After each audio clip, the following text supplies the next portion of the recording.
Hello my dear students, welcome to Digital Ventures. इस class में हम एक बहुत कॉन्सेप्चुअल टॉपिक पढ़ने वाले हैं जिसका नाम है जेरेंट। जेरेंट अक्सर हमें कंफ्यूज करता है, उसके फंक्शंस क्या होती हैं, वर्ब की फॉर्म्स कैसे जेरेंट का काम करती हैं या आईएनजी फॉर्म कैसे जेरेंट का काम करती है। जेरेंट के किसी भी सेंटेंस में क्या क्या हो सकता है, जैसे हम अक्सर कहते हैं कि वो सब्जेक्ट का काम कर सकता है, ऑब्जेक्ट का काम कर सकता है, क्या ऐसा होता है? तो चलिए शुरू करते हैं। आपका एक बहुत बेहतरीन सा कॉन्सेप्ट, जेरेंट जो आता है वो टॉपिक के अंदर आता है वर्ब। वर्ब में भी नॉन फाइनाइट वर्ब्स होती हैं और उसके बाद जो आपका कॉन्सेप्ट आज होगा वो होगा जेरेंट। तो जेरेंट को डिस्कस करते हैं, एक बहुत बेहतरीन सा कॉन्सेप्ट आपके लिए होने वाला है। चलिए शुरुआत करते हैं। जेरेंट जेरेंट है क्या, सबसे पहले समझना बहुत जरूरी है कि जेरेंट होता क्या है। देखिए, verb gerund is a verbs ING form. Verb की एक आईएनजी फॉर्म होती है, यानी कि अगर मैं वर्ब की फॉर्म में आईएनजी लगाती हूँ तो ये जेरेंट बन जाता है। ठीक है, बिल्कुल क्लियर है। It functions grammatically as a noun in a sentence. ये किसी भी सेंटेंस में नाउन के जैसे काम करता है। अब नाउन हम समझते हैं कि नाउन क्या क्या हो सकता है। नाउन सब्जेक्ट हो सकता है, नाउन ऑब्जेक्ट हो सकता है, नाउन कॉम्प्लीमेंट हो सकता है, तो वो सब भी सीखेंगे। Gerunds are identical to present participle in appearance. बिल्कुल सही बात है, प्रेजेंट पार्टिसिपल जैसे होते हैं, लेकिन याद रखना कि जो प्रेजेंट पार्टिसिपल होता है, जो प्रेजेंट पार्टिसिपल होता है उसके सेंटेंस में दो काम होते हैं। एक तो वो होता है बेटा वर्ब का काम करता है, ठीक है, और दूसरा वो काम करता है एडजेक्टिव का। ठीक है, ये डिफरेंस होता है। और कोई पूछे जेरेंट क्या काम करता है तो आप बताएंगे जेरेंट काम करता है सिर्फ नाउन का। तो आइडेंटिकल हैं, मतलब दोनों आईएनजी फॉर्म से लिखे जाते हैं इसलिए आइडेंटिकल हैं, लेकिन फंक्शंस में दोनों बिल्कुल अलग अलग हैं। जैसे कुछ सेंटेंस मैं आपको दिखा रहा हूँ। Reading is one of my hobbies, या रीडिंग सब्जेक्ट का काम करें। डिगिंग इज हार्ड जॉब, ठीक है, या आपने कहा walking in the country is a lovely way to spend a day, या फिर आपने कहा keeping a copy of your letters is a good idea. तो यहाँ आप देख सकते हैं, यहाँ आपने जेरेंट का यूज किया है। ठीक है, अब हम बात करते हैं जेरेंट क्या क्या फंक्शन कर सकता है। देखिए ध्यान से समझो। अब जेरेंट जो होता है वो नाउन का काम करता है, तो जेरेंट हो सकता है एज अ सब्जेक्ट, ये सब्जेक्ट का काम कर सकता है। अब आप देखते जाएंगे। Swimming is a vital form of exercise, ये वर्ब है, तो वर्ब के पहले क्या होगा, सीधी सी बात है, सब्जेक्ट का काम कर रहा होगा। ठीक है, eating fruits give you much extra energy, तो क्या होगा, ये आपका सब्जेक्ट का काम कर रहा है। ठीक है, नेक्स्ट हो स्टेइंग टू हेस्टली, ये आपका क्या होगा, studying too hastily will result in a poor grade, इसका मतलब ये भी आपका सब्जेक्ट ही होगा। Reading romantic literature proves to be an unpopular pastime among students, ये भी आपका सब्जेक्ट का काम कर रहा है। यहाँ देखो, working from home allows me to spend more time with my family, ये भी आपके सब्जेक्ट का काम कर रहा है। ठीक है, ये सब आपके सब्जेक्ट है। नेक्स्ट बात करते हैं। Gerund as subject complement. अब ये सब्जेक्ट कॉम्प्लीमेंट भी हो सकता है। पहले मैं आपको सब्जेक्ट कॉम्प्लीमेंट फिर से समझा रहा हूँ। आपने कहा मोहन इज अ प्लेयर, ठीक है, फिर हमने कहा आ प्लेयर इज मोहन, ये समझाया था कि आप जब किसी को सब्जेक्ट कॉम्प्लीमेंट लिखते हैं तो उसको उल्टा सीधा कैसे भी लिख सकते हैं। Mohan is a player, a player is Mohan, इसका मतलब है मोहन प्लेयर है, प्लेयर मोहन है। ठीक है, तो हमने कहा my main responsibility here is operating the forklift, क्या मैं इसको उल्टा लिख सकता हूं? ठीक है, देखते करके। मैंने कहा operating the forklift is my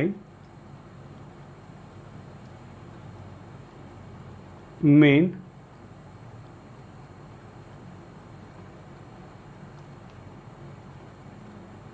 responsibility है। ठीक है, अब अंतर क्या हुआ, यहां ये जो बन रहा है ये सब्जेक्ट कॉम्प्लीमेंट है, लेकिन ऑपरेटिंग द फॉर्कलिफ्ट ये क्या बन जाएगा, ये खुद एक सब्जेक्ट बन जाएगा, बस ये अंतर हो जाएगा। ठीक है, तो इसका मतलब जेरेंट सब्जेक्ट कॉम्प्लीमेंट हो सकता है। देखो, my favourite thing in Japan is eating sushi, तो eating sushi is my favourite thing in Japan, ऐसा लिख सकते हैं।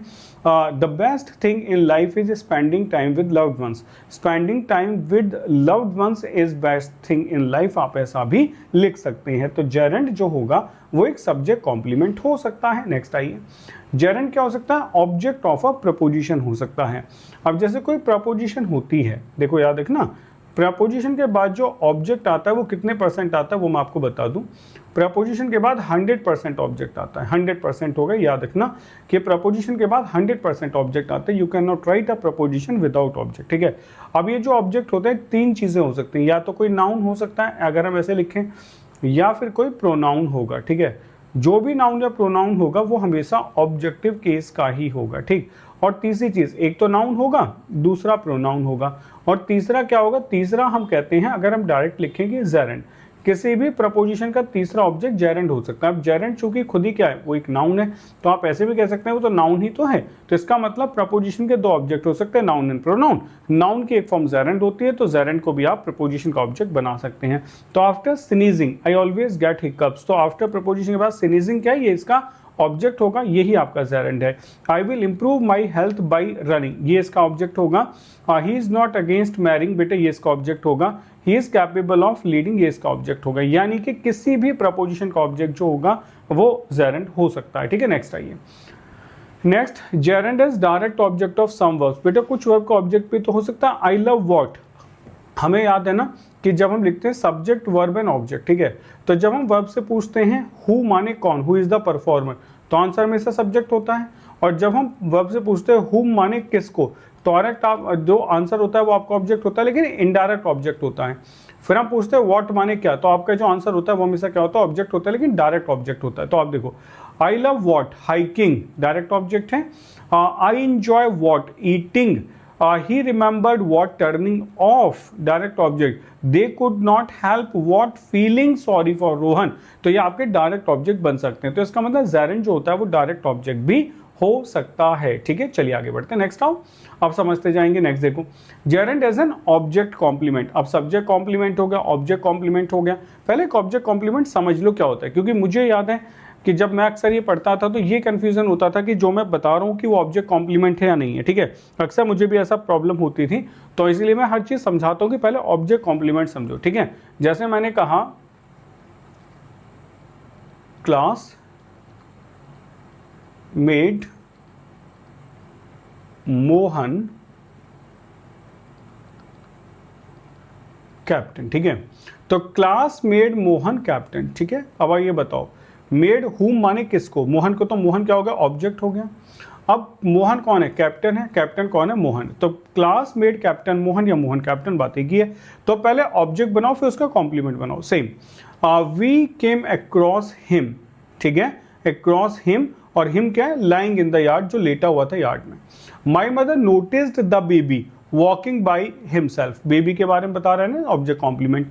आई can not believe the boss caught you, किस क्या करते हो बेटा, नैपिंग, यू नैपिंग, इसका मतलब ये होता है आपका ऑब्जेक्ट कॉम्प्लीमेंट। तो जेरेंड जो हो सकता है सब्जेक्ट का काम कर सकता है, सब्जेक्ट कॉम्प्लीमेंट का काम कर सकता है, ऑब्जेक्ट का काम कर सकता है, ऑब्जेक्ट कॉम्प्लीमेंट का भी काम कर सकता है, ठीक है। नेक्स्ट देखिए, अब जैसे आपने इन्फिनेटिव्स में देखा होगा अक्सर कि कुछ वर्ब के बाद हम हमेशा इन्फिनेटिव लगाते हैं, ठीक है। जैसे आपने कहा I asked him to go, भाई आप कैसे कहते हो, अब ये तो कहते हो I asked him to go, ठीक है, I asked him to go, ये तो कहते हो। तो आप देखो यहाँ हमेशा टू गो आता है, गो ही नहीं आ सकता। ऐसे ही कुछ ऐसी वर्ब्स होती है जिनके बाद हमेशा जेरेंड आता है, जैसे the following verbs take gerund, some verbs are, accuse होगा, एंटिसिपेट होगा, अवॉइड होगा, कंसीडर होगा, डेफर होगा, डिटेस्ट होगा, डिसलाइक होगा। देखो एक सेंटेंस में लिख रहा हूं, कैसे पेपर में पूछा जाता है। One of them avoids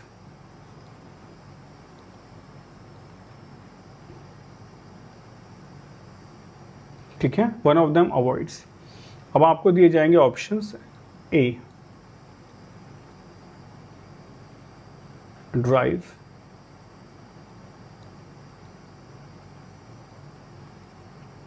driving,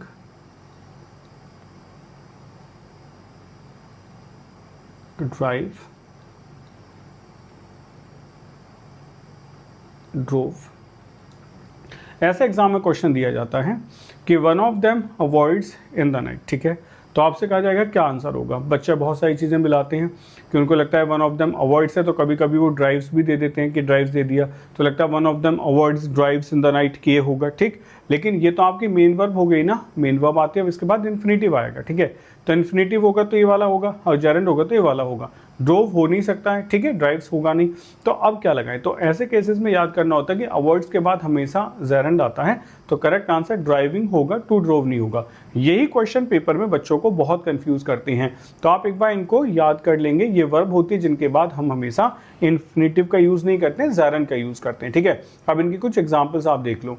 he does not mind playing me here होगा, he does not mind playing me here, या he does not mind to play me here नहीं होगा। We are enjoying watching a comedy movie. अब यहाँ क्या होता है, बच्चे सोचते हैं कि इंजॉइंग एंड वॉचिंग दो आईएनजी फॉर्म एक साथ आ गई, कुछ तो गड़बड़ रही होगी।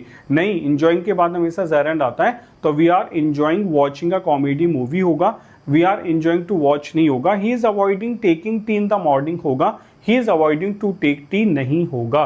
तो आप ऐसे क्वेश्चंस को बना सकते हैं, ठीक है। नेक्स्ट आइए, नेक्स्ट देखो, preposition and preposition phrases take gerund as an object, some examples are. अभी मैंने आपको क्या समझाया कि जब कोई प्रपोजिशन होती है, उस प्रपोजिशन के बाद उसका ऑब्जेक्ट आता है, ठीक है। ये ऑब्जेक्ट कितने परसेंट हमने बताया, 100% होता आता ही है। अब ये जो आता है तो क्या क्या हो सकता है, एक तो मैंने कहा ये नाउन हो सकता है, एक मैंने क्या कहा ये आपका प्रोनाउन हो सकता है, ठीक है, और तीसरा हमने क्या कहा, तीसरा हमने कहा जेरेंड होगा। तो अब आप ये समझ लो कि अगर इसके बाद वर्ब की फॉर्म आएगी तो वो हमेशा जेरेंड वाली होगी, चाहे कोई भी प्रपोजिशन हो या प्रपोजिशन फ्रेज हो। एग्जाम्पल्स पर नजर डालोगे तो और क्लियर समझ आ जाएगा। She admits to being, she admits to being strict with her children होगा। I must confess to knowing होगा। The student decided to resort to cramming होगा फॉर द एग्जाम, रटना शुरू कर देते हैं। And parents often object to assigning too much homework to their children होगा, कि अक्सर क्या करते हैं, ऑब्जेक्ट करते हैं कि ज़्यादा बच्चों को होमवर्क ना दिया जाए। तो आप याद कर लो, प्रपोजिशन की कोई भी फ्रेज आ जाए, प्रपोजिशन का ऑब्जेक्ट तीन चीज़ें होती हैं, नाउन, प्रोनाउन एंड जेरेंड, बस ये याद करना है। A gerund can also follow a verb object preposition. Some verbs are. अब कुछ वर्ब ऐसी होती है उनका पहले ऑब्जेक्ट आता है। I would like to congratulate you on breaking the world record, ठीक है। आपने कहा warning sign deter people from, बेटा लोगों को रोकेंगे ना, ट्रेस पासिंग होगा। द स्कूल में पनिश स्टूडेंट्स फॉर चीटिंग। तो यहाँ भी आप ये देख सकते हैं कि जो प्रपोजिशन है उसके बाद जो वर्ब आ रहा है वो हमेशा आईएनजी फॉर्म वाला होगा। You have no need to be confused कि यहाँ ऑब्जेक्ट लगाना है नहीं लगाना है। आई कॉन्ग्रेचुलेटेड, बेटा कॉन्ग्रेचुलेट किसी को तो करोगे ना। आई डेटर, किसी को तो रोकोगे ना, सोच के देखो। पुलिस चार्ज, किसी को तो चार्ज किया होगा, ठीक है। तो इसका मतलब ये होगा कि यहाँ ऑब्जेक्ट इसलिए लगता है क्योंकि ये वर्ब ऐसी हैं कि इन वर्ब के बाद कोई ना कोई ऑब्जेक्ट जरूर होगा जिस पे वो एक्शन परफॉर्म किया गया होगा। A gerund can follow an adjective plus preposition. अब यहाँ भी देखो है प्रपोजिशन ही, लेकिन कुछ एडजेक्टिव्स के बाद में।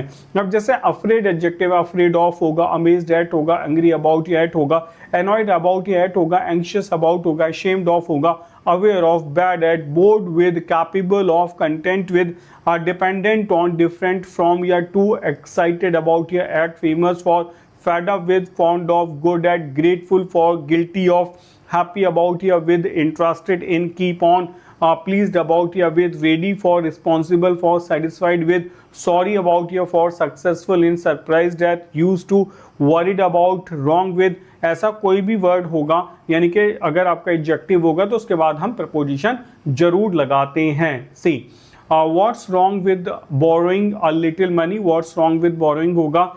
she felt ashamed of forgetting होगा। I'm bad at remembering होगा। she is contented with achieving होगा। तो आप देखें यहाँ भी आपने एक चीज समझी कि ये क्या, ये सारे के सारे आपके एडजेक्टिव्स हैं, but you have to focus over the preposition. Preposition के बाद हमेशा आईएनजी फॉर्म आती है, ये आपको समझना है। Next, gerund can follow noun plus preposition, again same चीज कि ये नाउन के बाद जब कोई प्रपोजिशन आती है तो उसके बाद भी आता है, जैसे एडवांटेज ऑफ है या इन है, एम इन या ऑफ या इन होगा, अमेज्ड एट होगा, एंगर अबाउट एट होगा, एनोयंस अबाउट एट होगा, एंग्जाइटी अबाउट होगा, एपोलॉजी ऑफ और होगा, अवेयरनेस ऑफ होगा, बिलीफ इन होगा, बोर्डम विद होगा, या डेंजर ऑफ या इन होगा, difficulty in, excitement about at होगा, एक्सपेंस ऑफ या इन होगा, ग्रैटिट्यूड फॉर होगा, आइडिया ऑफ होगा, इंसिस्टेंस ऑन होगा, इंटरेस्ट इन होगा, जॉब ऑफ होगा, मैटर ऑफ होगा, ऑब्जेक्शन टू होगा, पावर ऑफ होगा, प्लीज ऑफ या इन होगा, पॉइंट ऑफ या इन होगा, पॉसिबिलिटी ऑफ होगा, प्रॉब्लम ऑफ या इन होगा, प्रोस्पेक्ट ऑफ या प्रपोज इन या ऑफ होगा, क्वेश्चन अबाउट ऑफ होगा, reason for satisfaction with, success in, surprise eight, task of, worry about या वर्क ऑफ होगा। इस सब के बाद आपको क्या लगाना है, जेरेंट लगाना है। How would you like the idea of living, of की वजह से लिविंग होगा। There is a small advantage in moving first, इनके बाद मूविंग होगा। Karan understand the advantages of starting होगा and he could see the point of continuing होगा। तो आप प्रपोजिशन के बाद हमेशा आईएनजी फॉर्म लगाते हैं, या आप अपने दिमाग में फिक्स कर लें। Gerund can follow a preposition same, अगर सिर्फ प्रपोजिशन आते तभी भी आता है। Please switch off the lights before leaving, यानी कि बिफोर प्रपोजिशन है, लीविंग उसका ऑब्जेक्ट होगा। इंस्टेड ऑफ प्रपोजिशन है, लैंडिंग एट हीथ्रो ही had to go to Manchester, तो ऑफ के बाद लैंडिंग होगा। She succeeded in business by being completely single minded, preposition के बाद ऑब्जेक्ट होगा। हाउ अबाउट कमिंग होगा, I still feel tired despite having होगा। अच्छा, एक अच्छी चीज़ मैं बता दूं कि ये चीज़ याद रखना, वैसे नोट कर लेना, डिस्पाइट के बाद कभी भी ऑफ प्रपोजिशन नहीं आती है, डिस्पाइट इटसेल्फ एक प्रपोजिशन होती है। ठीक है, नेक्स्ट आइए। नेक्स्ट है अ नाउन और pronoun before a Geraint should be in the possessive case. ठीक है, सुन लो क्या होता है। अ नाउन एंड प्रोनाउन कोई भी होगा, अगर जेरेंट के साथ आएगा तो हमेशा पॉजिटिव केस का होगा। जैसे she appreciated her friends helping होगा, हर फ्रेंड का मदद करना, हर फ्रेंड हेल्पिंग नहीं होगा। I can't stand my roommates leaving होगा, रूममेट्स नहीं होगा। We discuss they are making decision होगा, दैम मेकिंग डिसीजन नहीं होगा। ठीक है, जैसे मैं समझाता हूं, आई डोंट लाइक, और एक समझा देता हूं। ठीक है, I don't like Ravi's playing outside या प्लेइंग आउट। ठीक है, I don't like Ravi's playing out होगा, मुझे रवि का बाहर खेलना पसंद नहीं है। I don't like Ravi playing नहीं होगा, क्यों नहीं होगा उसे समझ लो। देखो, जो रवि प्लेइंग है इसका मतलब हो गया रवि क्या है, ये भी नाउन है, और प्लेइंग क्या है, ये भी नाउन है। We can not place two nouns together, गलत हो गया। I do not like Ravi is playing out, मुझे रवि का बाहर खेलना पसंद नहीं है। अब रवि की जगह यदि कोई मैं पॉजिटिव प्रोनाउन यूज करूं तो वो एडजेक्टिव फॉर्म में लिखा जाएगा। जैसे आई do not like his playing out, क्या होगा, हिज प्लेइंग आउट, मुझे उसका बाहर खेलना पसंद नहीं है। I don't like his playing out. ठीक है, तो आप ऐसे कर सकते हैं। तो ये क्वेश्चन यहाँ बहुत अच्छा बना रहता है। तो ये था बच्चों आज का आपका कॉन्सेप्ट, जिस कॉन्सेप्ट में हमने सीखा है जेरेंट के बारे में। मिलते हैं नेक्स्ट क्लास में ऐसे ही एक बेहतरीन कॉन्सेप्ट के साथ में। Till then take care, bye bye, thank you.